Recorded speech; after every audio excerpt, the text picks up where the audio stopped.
would say like 50% of people start off by just not feeling worthy. And we also call it fear of success. Like, if this does work for me, do I really deserve this success? Do I deserve to be making this money and have people trusting me to do work for them? It's interesting because we can work for someone else. And in working for someone else, we are confident that we can do that job. I mean, we applied for the job, we're in the job, we want to get a raise in the job because we think that we're good. But then when it comes to being our own boss, we lose a little bit of that confidence. Hello and welcome to the Real Success Show. I'm your host, Candice Mama.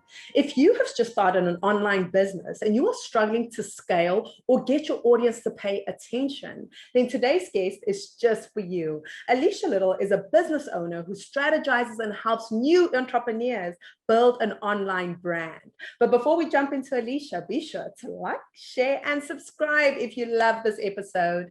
Now, here's Alicia. So much for choosing to be on the Real Success Show.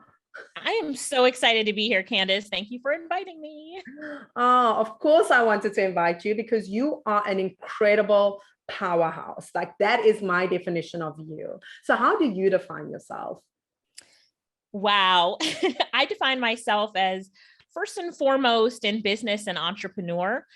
And secondly, someone whose mission in life is to create impact in other people's lives by sharing my gift, which I know is helping other people achieve financial freedom through the power of the internet. Oh, I love that.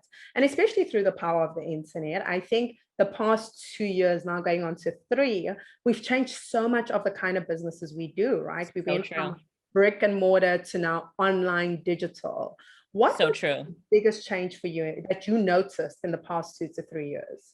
Yeah, well, the biggest change that I noticed is that a lot of people looked at those of us who make their full living and who've made millions on the internet as maybe not being as legit as we could be, as opposed to someone who has a job or a brick and mortar store.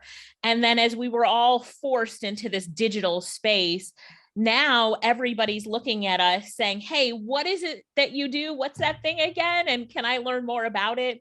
And as people started dealing with getting laid off or the business closing that they were working with, and realizing that a 9-to-5 does not always mean security. In fact, a lot of the times it means the opposite, that they wanted to know how to get their side hustle on, how to start an online business. And then the time that we're in right now, the great resignation, where people are resigning from their jobs at record level, people realized after they went home that they wanted so much more for themselves, right? They didn't want to just be going off to work every day and leaving their families at home after being home with them. So they resigned from their jobs, and they're looking for that thing that can keep them at home and still provide for their family.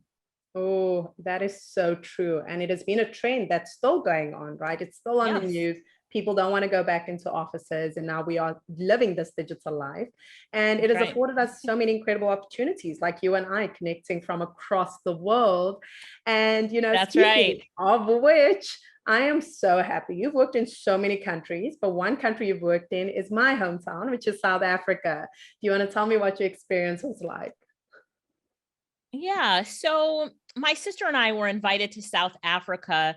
The first time was by Robert Kiyosaki and his wife, Kim. So Robert and Kim were doing an event in South Africa, and Kim's event was called It's Rising Time. And it was specifically for the women of South Africa that were looking for new opportunities and to rise above what they were going through at that current time. So I spoke at that event. And after that event, I did a small workshop. Maybe 50 women came to that workshop.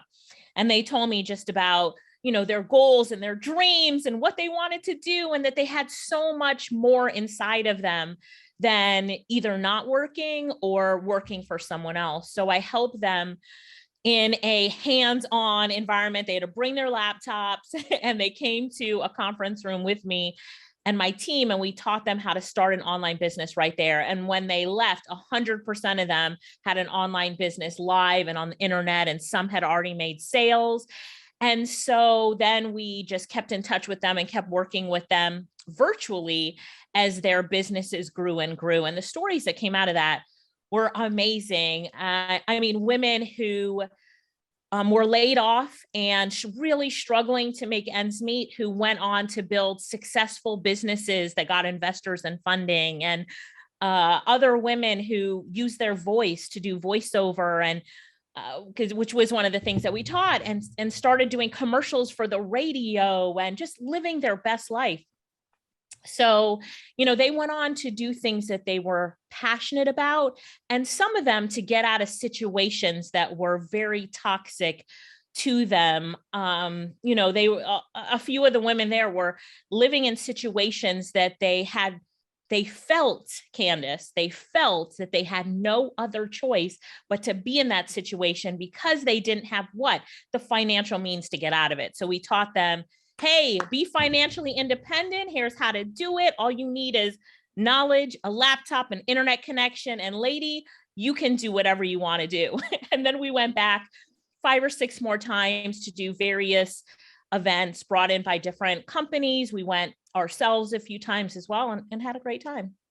Oh, I absolutely love to hear that. And, when it comes to starting a business of any kind, let alone an online business, I find that a lot of what holds people back is usually the mental chatter, right? People have so many limiting beliefs around it. What are some of the limiting beliefs that you've seen people tend to run into the most? Well, it's not possible for me. She did it, he did it, but I can't do it. Boy, that's a really good question, because a lot of people, when they come in with their limiting beliefs, it can be such a brick around their body that's holding them down that you've got to break the rope and then crush the brick to get them through those limiting beliefs. And here's the thing is, when I see people come in with, I can't do it, it's not possible for me, he or she did it, but I can't, I don't have the skills, I don't have this, or I don't have that. I always tell them that, my passion is using the internet to build a business, that the internet is the great equalizer. It doesn't care about your age. It doesn't care about where you come from. It doesn't care about your education level. I've had one of my most successful students is a 7th grade dropout, right? And so when you use the internet to build your online business, all the internet cares about is the results that you can provide. Can you deliver on your promises, right? Can you over deliver to each and every client that does business with you? Nobody has ever asked me, Candace, you wouldn't know this because I never talk about this, but I have 2 bachelor's, a master's degree. I dropped out of my PhD program. Ask me if anyone has ever asked me for my resume or proof of degrees. No one. So this is the power of the internet. It's the great equalizer. Oh, I love that, the great equalizer. And we need that now more than ever. More than ever. So what led you into this? I mean, you just mentioned the fact that you've got so many degrees under your belt. So what led you to opening this business and wanting to help other people open similar businesses? And let me just clarify that my degrees are in geology, environmental science, and I have a master's of science in public health. I'm not using any of it today. Obviously, I'm running an online business where I'm doing a lot of teaching. But what led me into this is I was dating a man about 22 years ago who wanted to take his knowledge and sell it on the internet. And he asked me if I could help him. So I was like, that is so interesting, and I'd love to learn more. This is back in the year 2000. So I started researching, and we made a really ugly green and white website. But in our first year in business, we made $500,000 online. And I was blown away. I was going to the University of Michigan in the PhD program because I thought I'd be a professor, and professors were rich. So that's why I wanted to be a professor. And so I'm like, professors must be rich. I was on the pathway to being a professor. But after a few years of having my online business and working on my PhD. I dropped out of the PhD program when this was a turning point for me, Candace. You know how people have those turning points in their life? This was a turning point where I knew that I would do nothing else for the rest of my life. So my accountant came to me with a pen and she's like, you need to sign your tax statement. And so, I'm in my mid-20s at this time, and I go to sign my tax statement and it says $2.79 million US dollars. So I'm looking at this tax statement, and then I go to my professor and I ask him how much he makes a year. And when he tells me, I'm like, I'm a dropout and I'll focus on my internet business. And that's when I really put a lot of the focus into saying, you know what, this is my future. I love it. I constantly got asked by people to teach them what I was doing. And that's my journey. Now in the year 2010, so I would go on to marry the guy that I was dating, Candace. I went on to marry him, but in the year 2010, I left him. And I left him, that's like a whole nother interview, but my good friend, Les Brown, I know that you know him. He's always on your summits, Candace. My good friend, Les Brown, we'd been friends for 7 years at that point. And he explained to me what a toxic relationship was. And Les led me through his little, are you in a toxic relationship 101 speech and exercise. And then Les said, Alicia, get out. You need to get out. And when I had the opportunity a few months later, my husband at the time was actually on vacation with another woman. And I found out. So I was like, this is my perfect time to leave. I packed my bags and I left. And I thought that although I'd never be in a relationship with him again, that we'd work things out in business. After all, for 10 years, we'd been working together, built millions of dollars in business. But when I left, he locked me out of everything: the bank account, client database, my personal email. My sister and mother worked with us in business. He locked both of them out. He said, if she doesn't come back, you guys can't come back either. And he told me that if I didn't come back, he would make sure my life was miserable. He used other words, but we'll keep it clean here. And so I said, nope, I'm gone. I left. And then I realized what a joint bank account really means, because he locked me out of the bank accounts and everything. That year was our best year in business. We'd made $6 million online. So I went from being a millionaire to being like a zilch, zero. What do you call somebody who has no money in their bank account? Zero-millionaire. And then my bank account started going negative, and I was sleeping on my sister's couch. And it was at this point that I rebuilt myself, right? And Les called me again, knowing what I was going through, because he was the one who said, get out now. So he called me and he said, I know that you feel like you're down, but you feel like you've fallen down, but you can look up. So you need to get up, Alicia, get off of the sofa, get up. And he said it 3 times. He said, get up, get up. And then like in his really deep Les Brown voice, he's like, get up. And so I got up and I asked myself, I'm like, I must have, remember, I'm at $0. And so I'm like, I must have something that somebody would be willing to pay me for right now. I must have some skill that somebody would be willing to pay me for. And I assessed my skills and I went onto this website that had just launched. It's still around. It's called Fiverr.com. And I set up myself as a website tester on Fiverr, and the orders started coming in. I started making thousands of dollars a day.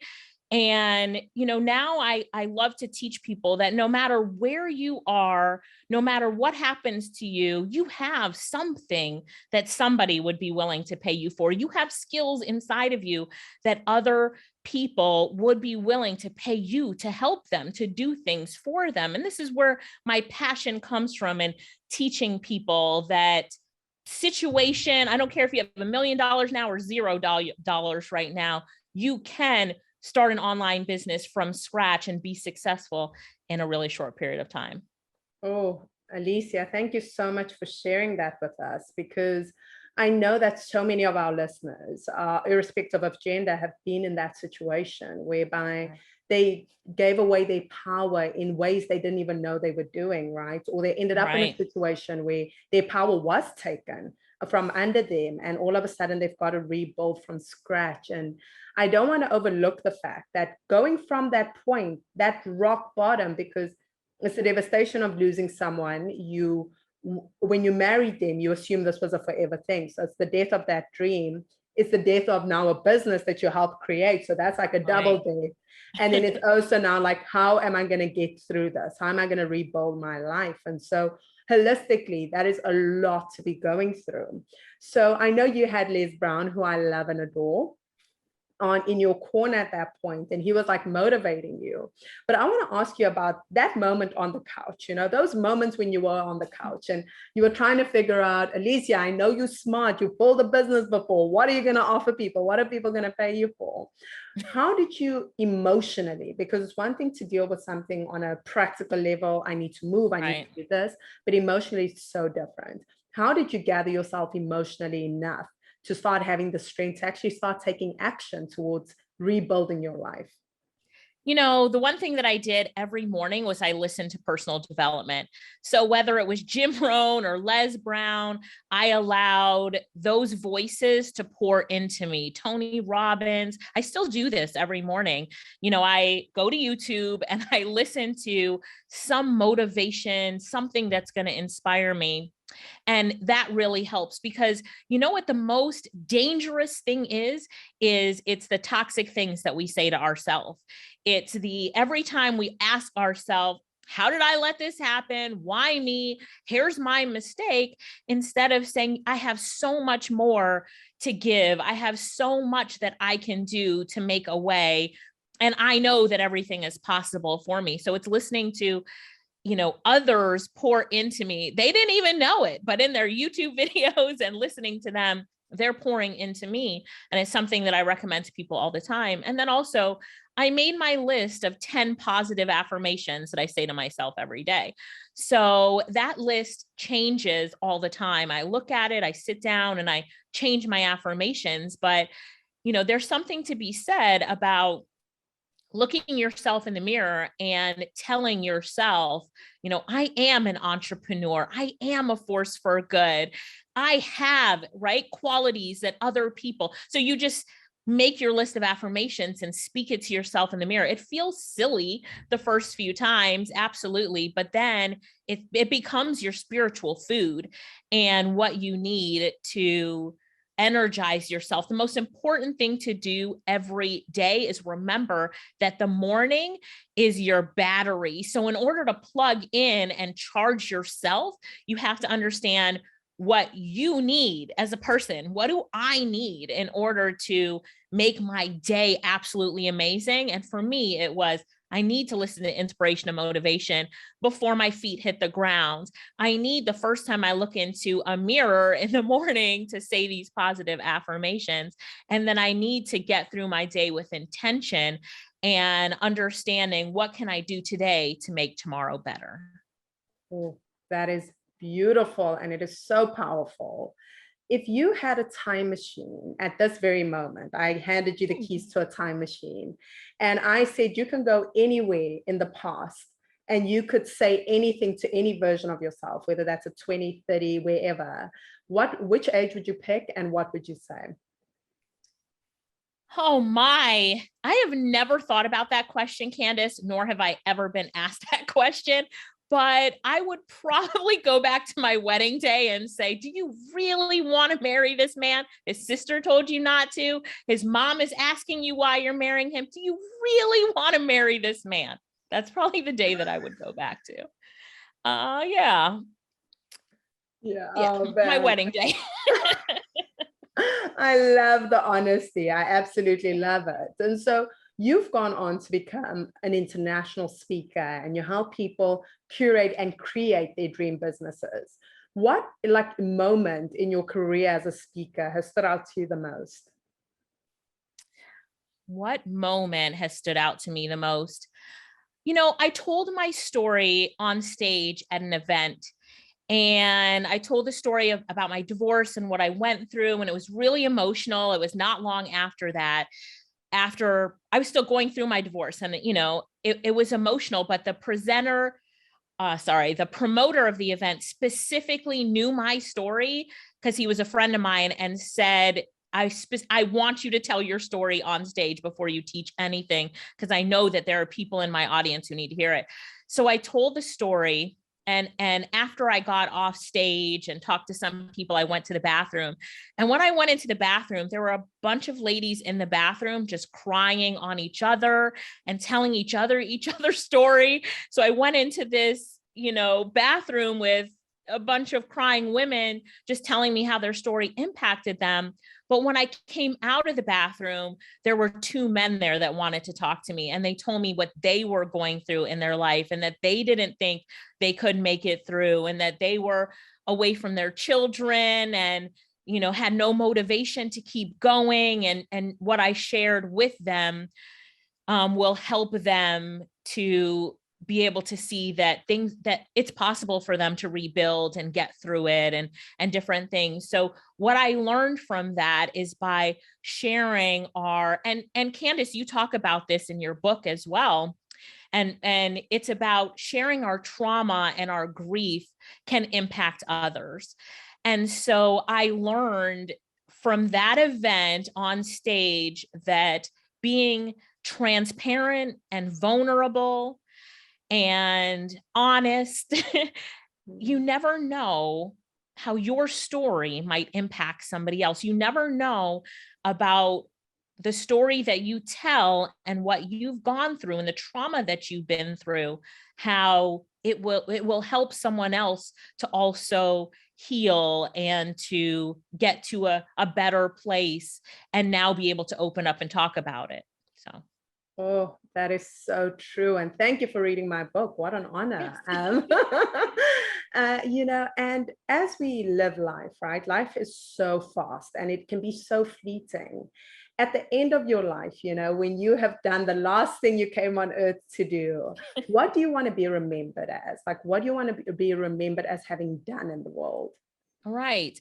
I would love for people all over the world to say that I gave them an opportunity to be better, do better, provide better for their families. I'd love for people to say that was my mentor and she helped me to, to change my life, to get out of a situation, to become financially independent. The mission and vision statement in my company is about helping people to see their future potential and to reach financial independence by leveraging the power of the internet. And what keeps me going as a speaker and a teacher every day is that I have a addiction to success stories. I'm addicted to getting emails from my students that say, I'm here now because I took your class, because I listened to you, I was able to do this. I replaced my full-time income. I don't have to ask my boss for a day off anymore because I'm financially free. So in our business, we get them every single day from people all over the world. South Africa, Nigeria. I've been to Nigeria as well and taught there, all over the UK, all over the US, the Caribbean, and just listening to people tell me how much I impacted their lives. That really is my mission. And I have an amazing team that helps me to fulfill my dream each and every day. I'm like, if I can just reach one more person today and help them, if I can just reach one more person tomorrow and help them. So I look for opportunities to teach and to impact people and to spill into them that it's possible for them and that I believe in them.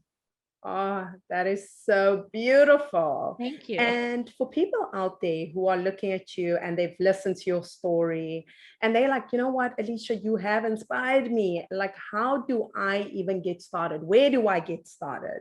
Where should people start thinking when they are thinking of even working with you? Sure. So the first thing that I ask people to do is to just really assess their skills. So number one is to look and say to yourself, what skills do I currently have that somebody would be willing to pay me for? So this can be a skill that you provide as a service or a skill that you create into a course. For example, everybody listening to this, Candace is an amazing interviewer, right? I've watched a lot of her interviews, listened to her podcast, Coffee with Candace. So Candace could create a whole course for people on how to be an amazing interviewer. So that's her course. She sells her course. So she could either use her skill to coach people or her skill turn it into an information product, just to give everybody an example. And so that's what I like for you guys to do first. That's number one. And then number two is to start to put packages together for your skills, or if you're creating an info product. So if you have this skill, how are you going to offer this skill? So when I started out doing website usability testing, wow, that's like 12 years ago now, I packaged it and I said, I will do a video walking through your website as a user, just somebody going onto your website, and I'll tell you what links don't work, what my experience was on your website. I will do it in video format, recording my screen for this amount of dollars. So here's what I'll do, and here's how much it's going to cost you. And then thinking also of your backends and upsells. So what happened is every time someone got the service, they got the video back, the first question was, Alicia, can you do it for me and fix it? Although I didn't do it, I referred them to someone else. And when he fixed their websites, he'd give me 50% commission on whatever the client paid him. So he's making money that way. Like, always look for different opportunities to continue to build your business. And even if it's not directly through something you sell, leverage somebody else and their service. And then number three is market yourself. Get yourself out there. Start telling the whole world about your services. So you know that the more people that hear about your services, the more people you can help. People, businesses, whatever your service is. But guess who has to shout it from the rooftops? You. So get yourself on websites that have a lot of traffic, put yourselves in front of the traffic, and really push yourself, knowing that the real key to getting more money and building an online business is making more offers. Start making offers to people, and you will see that your business will grow. And if you have any questions, reach out to me. I'm easy to find on social media, or I'm at alicialyttle.com, ALICIALYTTLE.com. Click on the contact me button and just tell me that you heard me in this interview with Candace, and I'll be happy to answer absolutely any questions that you have. Oh, thank you. And I'm going to put that link in the bio as well, so that you guys can click on it and find Alicia. And I love that. I love how easy you are making it for people. You're saying you already have a skill set. You are out there, you are doing things, whether it be for free or being paid currently by an employer, package it and sell it, right? I think that is brilliant. A lot of people I know are thinking to themselves, they were with you until you said, shout it from the rooftops. So there's different ways to shout it. You're right, Candace. So way number one, of course, post on social media, make a quick flyer, tell people what you're doing. And then for those of you that don't like to shout loud, you like to whisper, just post it on sites like Fiverr and Upwork and Freelancer, that they will bring you people, right? You, as long as you know how to position yourselves on those sites correctly, they will bring you people. And you don't even, if you can't use your real name, I've had people all over the world who said, I can't use my real name and my real face for some reason.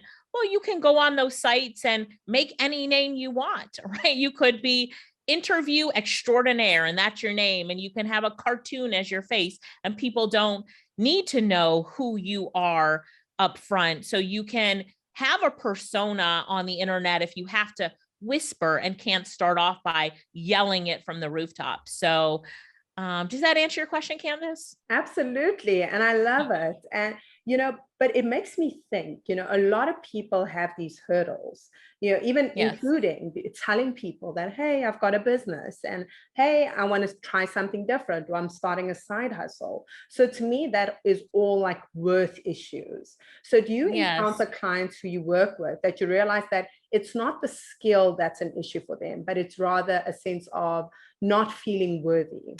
Yes, this is so common. I would say like 50% of people start off by just not feeling worthy. And we also call it fear of success. Like, if this does work for me, do I really deserve this success? Do I deserve to be making this money and have people trusting me to do work for them? It's interesting because we can work for someone else. And in working for someone else, we are confident that we can do that job. I mean, we applied for the job, we're in the job, we want to get a raise in the job because we think that we're good. But then when it comes to being our own boss, we lose a little bit of that confidence. And so what you need to do is to build up your confidence slowly. If you're struggling with this, again, listen to the motivation and inspiration and hear other people's stories. There are so many people who've done this before you, right? There's so many people who've done this before you. And this is something that I promise you, you can do. But first, you do have to believe in yourself and start off wherever you want. You don't have to start off with, the biggest service, and just test it a little bit. Start off with a small service. And when you get that first person that replies back to you and says, "Oh my gosh, Sally, thank you so much. You helped me so much. I'm so glad that I hired you." Boom, your confidence goes through the roof. All you have to do is make that first dollar, get that first review, and you'll start to build yourself up. But if you're feeling right now that this is something that you don't think that you can do because you're not worthy, or you have a fear of success, I'm here to tell you that you can do it, that it is possible for you, that other people have done it, right? And so why not you? Why can't you do it?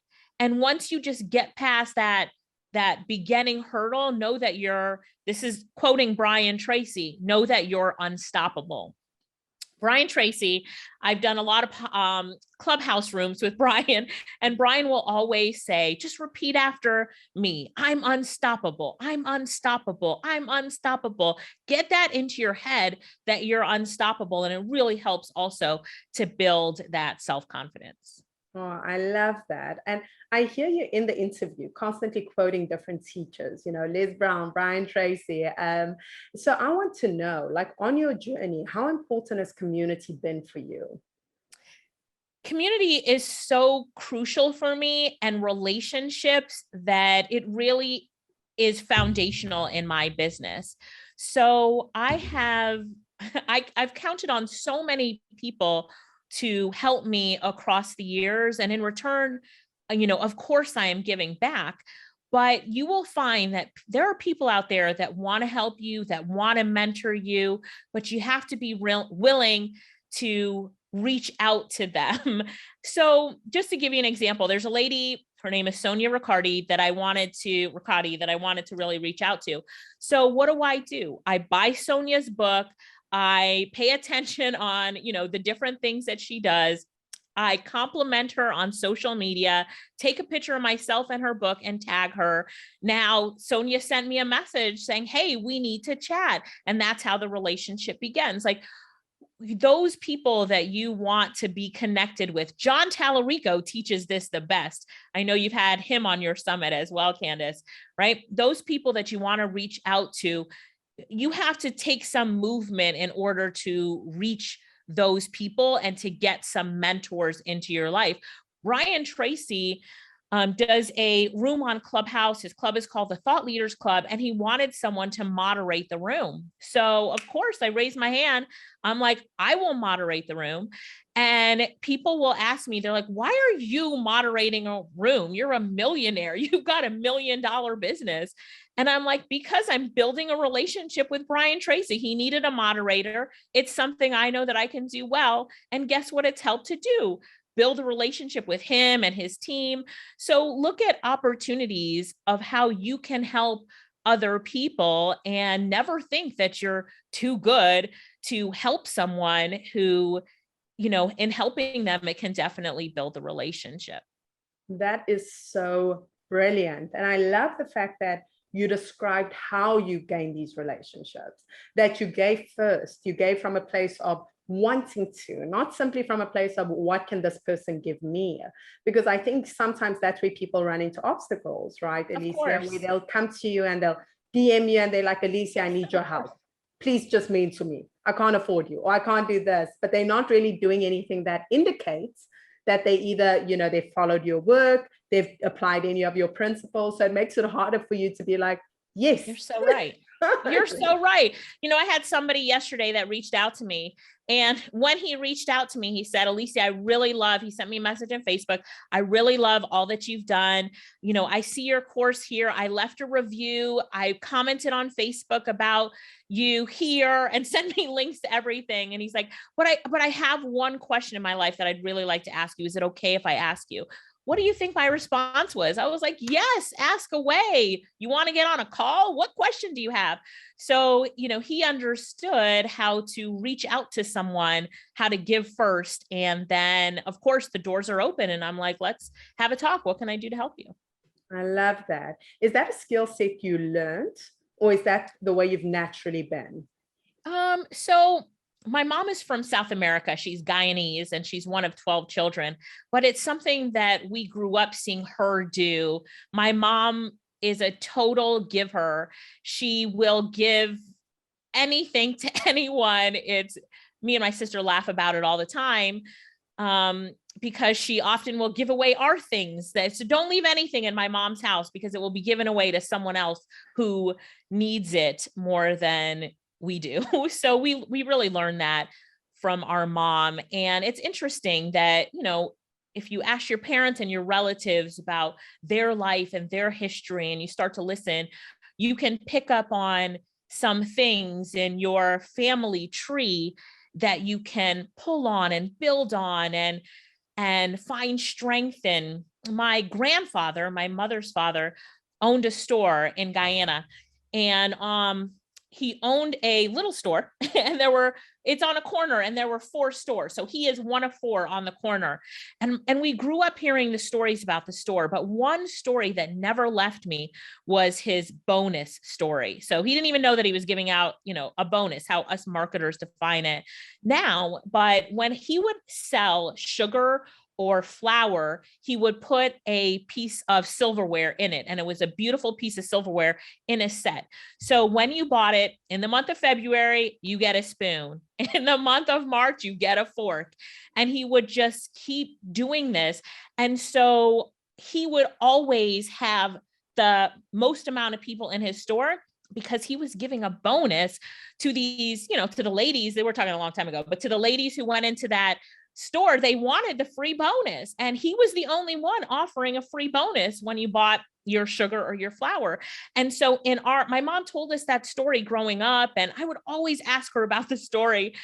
And so every time we do something in our business, me and my sister were in business together, there's always a bonus. There's always a sterling silver spoon in the bag of flour.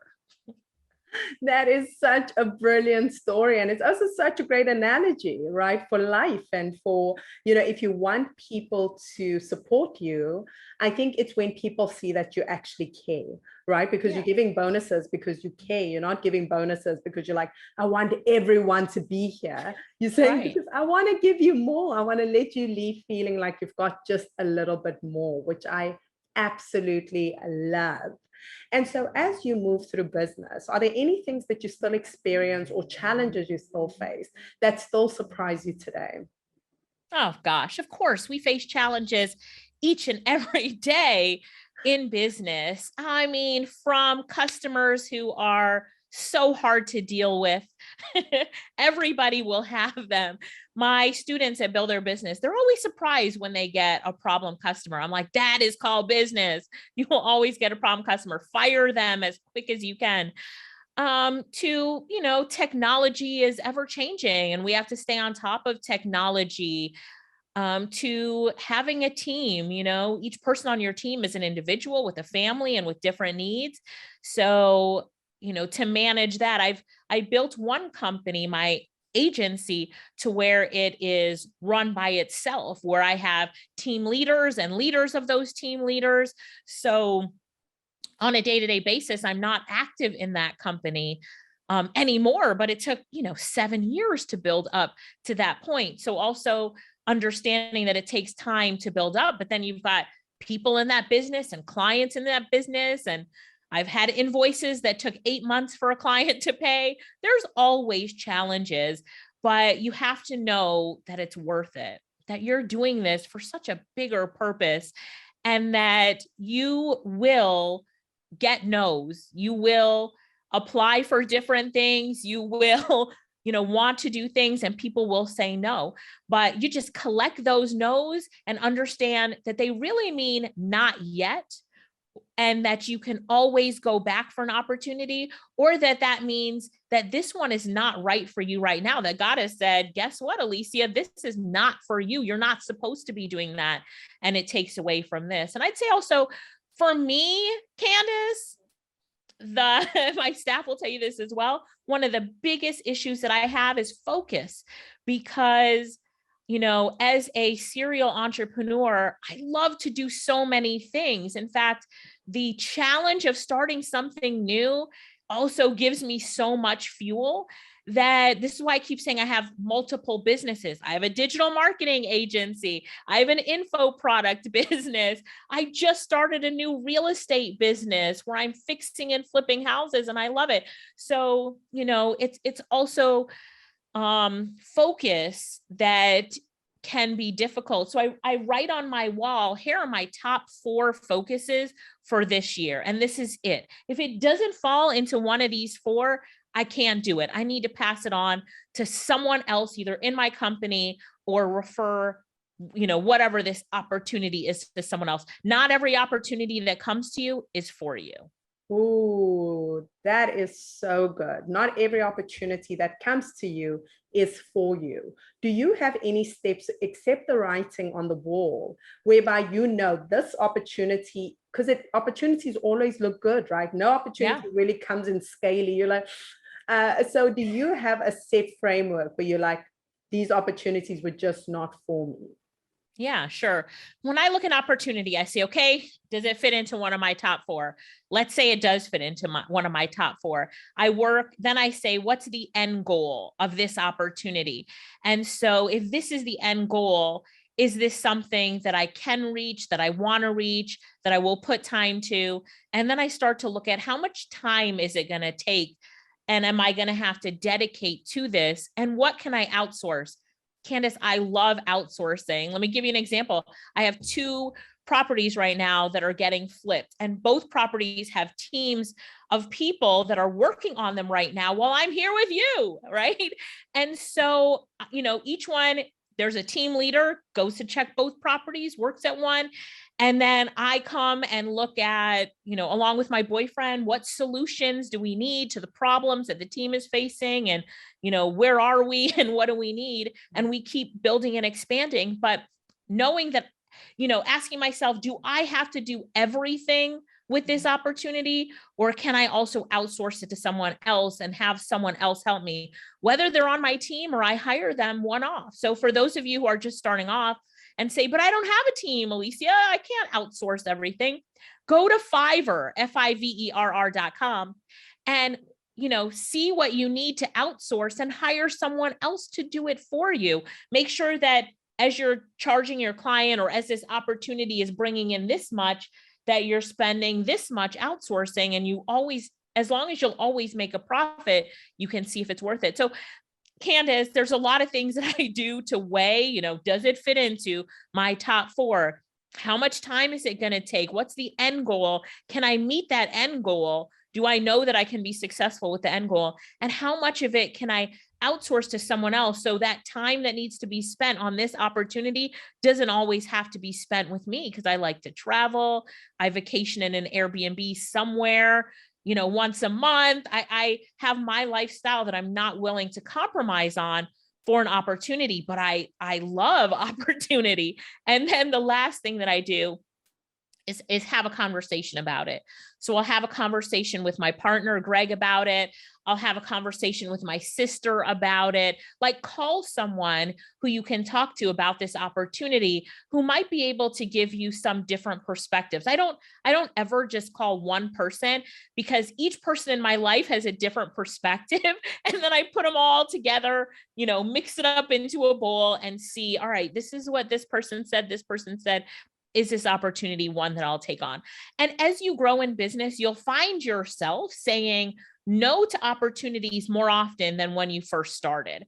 So today I say no way more often than I did in the past. And some of us have personalities, myself included, where it's painful to say no, where it hurts us when we say no. Someone asked me if I can come to their 4-day boot camp, speak for a whole day. So I said, okay, what are the payment arrangements for your speakers? Can we sell something in the back of the room? No, can't sell anything in the back of the room. So this person is charging $1,000 a ticket. Speakers can't sell anything in the back of the room. There's no benefit for me going and spending a day there other than being able to teach people. But am I willing to travel and take away the time from my family and other things that I could be doing in my business to help this person for what is his opportunity to be in front of other people and exposure? And the answer to that is no, I'm not. So sorry for you, because he sent me this amazing message. Like, I really have to have you there, but your terms don't work for me. It doesn't fit into one of my top 4. The end goal for me and my business is zilch, zip, zada, right? Not even nada, it's zada. And the people in my life that I talked to about it all said, that's ridiculous. Absolutely not. So, think about every opportunity. Every opportunity is not for you. I love that. And how much does having faith or trust in something bigger actually play into that? Because I've been talking about that a lot in interviews, which is surrender. Sometimes you only do your best, and you've got to trust that what you've planted is exactly what's going to flow back. But when we hold on, that's when we want to say yes to every single thing that comes into our path, right? So how much does a trust in something bigger than yourself play into that?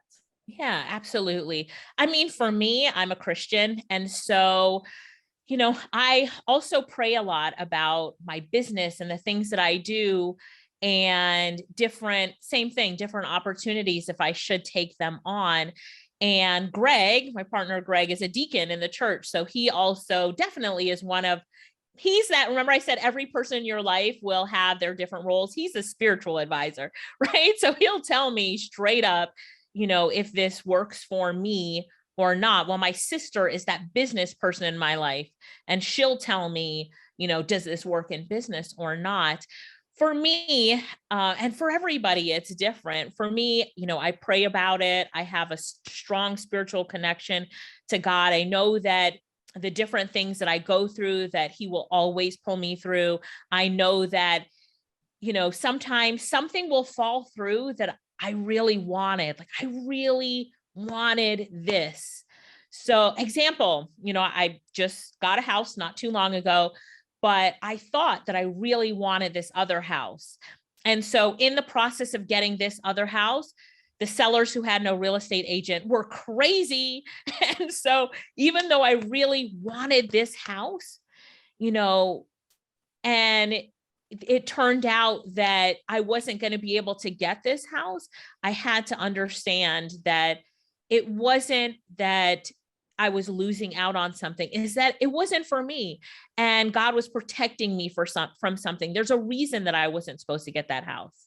And it was because that the next house that came up, the one I'm in now, is exactly what I needed. It has the studio that I need, that I'm in right now. It has the 2 office spaces that I need. It has the pool in the backyard that I need because I like sunlight and I like to be in a pool. So sometimes doors get closed for you and you might be sad about it. You might be struggling with it, but it's just because it was not for you. And it could also be that God, or whatever you see, the universe was trying to protect you from something. So before you, keep crying, step back for a minute and say, what am I being protected from by this door closing? right? So What am I? What is the universe? What is God telling me by this not happening for me the way that I expected it would? oh, I love that. And congratulations. That is Thank you. incredible. Thank you. Yeah, I am a firm believer in what is meant for me will never miss me. That is my motto in life. I love that, And how Candace. I move through it, I'm just like, okay, cool. Whether it's people, business opportunities, anything, I'm like, oh no, if it missed me, it was definitely not for me. May That's whoever right. gets it be blessed with it, you know? So that's amazing. I love Thank hearing your you. perspective. And before we come to the end of the interview, because I see we're coming towards the end, running all these businesses, being as, entrepreneurial as you are, how do you manage to balance your whole life? Health, spirituality, relationships. It is not easy because I'm also a workaholic. Or I was. I'm a recovering workaholic. So I was born on July 5th, which is International Workaholics Day. It really is. Google it, Candace, and you will see that it is. So there's something there. I was born into it. But, I really find so much joy in what I do that it is not work. I love it so much that if I'm not careful, I can be doing it from the minute I wake up to the minute I go to bed. I can be saying yes to everything because it's fun and exciting for me. And I love to talk about it, but I have to understand that in order to truly live a life with no regrets, that you have to have balance in your life where you balance the work that you're passionate about and the people that you love and that love you. Because if I spend all my time working, what happens to the people that I love and the people in my life when I don't make the time for them? Balance for me is intentional. I have intentional balance. I have to I cut off working at 4 p.m. So after 4 p.m., I'm not doing webinars, I'm not doing interviews. That's not in all cases, but majority of the time. So I work from 9 a.m. to 4 p.m. unless it's something that I can't live without doing.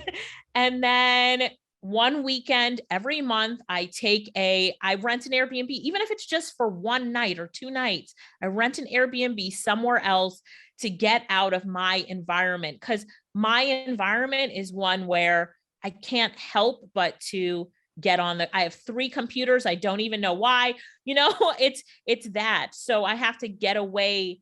And I understand that if I don't do that, I won't have the balance that I need to be healthy in my life. One thing that I learned through also being a cancer survivor is that, when I was married, I had recurring cancer. So I had ovarian cancer 5 times. Every 18 months, it kept coming back. And after I got divorced, then I've never had a recurrence of cancer. So I also learned the impact that stress can have on a body. And I studied it a lot. And the relationship that I was in was so toxic to me. And there was no balance in that relationship that it literally was making me sick. Did you know that people really can make you sick? Like, you hear that term all the time. Oh, she makes me sick, or that person makes me feel sick. People really can make you sick. So one of the things that I live by is that life is too short for you to spend time with someone that sucks the happiness out of you.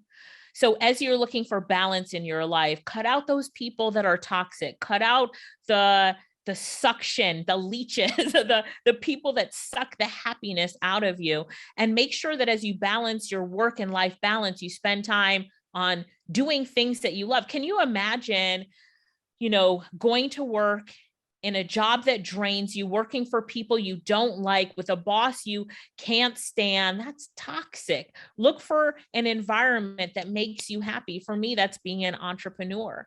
So balance the things that you love with the people that you love, and write it down, make a commitment to it, and tell yourself, this is my balance schedule that I have written down on a piece of paper. And unless it's something that is amazingly important for me to do, I won't deviate from this balance schedule. And then I don't work every day. So I say I work from 9 to 4, but I didn't work yesterday. I don't work every day, Monday through Friday. I don't work every day, but when I do, I try to set that schedule from 9 to 4. Oh, I love it. I absolutely love it. And I'm so glad that the cancer's not come back, because Thank you. you're right. People can make you sick and environments can make you sick. So that Totally. is so important to note. And so our two rapid fire questions that we end every interview with. Okay. The first one is, what is real success to you? Real success to me is making an impact in the world. It's touching as many people as possible and spreading knowledge to help as many as possible. Just like your summits. When I look at your summits, you bring in people who make an impact in other people's life. And that's what real success looks like for me, is making that impact in other people's lives. I love that. And finally, what is something about Alicia Lyttle that we will not find on Google? Oh my, that you will not find on Google. That is an interesting question, Candace. What will you find on Google? I think you won't find on Google that my favorite food is sushi, and that I traveled to Japan once just to eat sushi, because I'm like, it has to be fresher in Japan. I was on a world trip and I went to a day to Japan just for sushi. My staff didn't know what happened. I was like, oh, we'll layover. But yeah, I traveled to Japan just to eat. Oh my gosh. And was the sushi better in Japan? It was amazing. And I packaged it up. I took some to go the next day on the plane as I was coming home and took pictures of it, but it just felt really good to have the food that I love in the country where it, comes from, the Japanese food. But I never tell anybody that. But that's the thing about living a life that you're living on your own terms. Like, if there's something that you really want to do, you can go and do it, and it brings you joy. And I printed out that picture of me eating sushi in Japan just to remind me that, when there's something that I really want to do, I just do it. Just make a way so that it can happen, and have fun in life, because so many of us are living a life that's unfulfilled, that at the end of our life, we're going to have regrets because we didn't do those things in life that we really wanted to do, and we didn't have more fun. I like to have fun. So yeah. Love that story. Best way to end the interview. Alicia Lyttle, this has been such an honor. Thank you for spending time with me today. Thank you, Candace. And thank you for all that you do for so many people through your podcast and all of your videos, and you across social media, and your book and your summits, and you're just so amazing, and you make such an impact in this world. So I wanted to say thank you to you, and congratulations on everything that you've done and the real success that you've had, and that you inspire other people to have as well. Oh, thank you so much, Alicia. You're welcome. There were so many amazing moments in that interview. Please let me know what stood out for you. And as always, it has been my honor and my privilege to serve you. And I look forward to doing it again next week.